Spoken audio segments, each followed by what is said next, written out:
अस्मभिः शृणुयाम देवाः भद्रम् पश्येमाक्षभिर्यजत्राः स्थिरैरङ्गैस्तुष्टुवागुंसस्तनूभिः व्यशेम देवहितम् यदायुः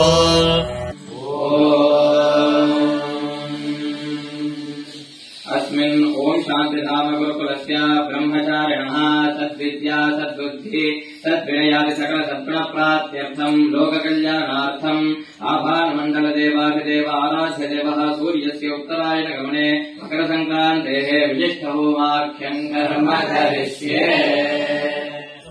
स्वस्ति न इन्द्रो वृद्धश्रवाः स्वस्ति नः पूषा विश्ववेदाः स्वस्ति नस्तार्क्ष्यो अरिष्टनेमिः स्वस्ति नो बृहस्पतिर्दधातु ॐ शान्तिः शान्तिः शान्तिः।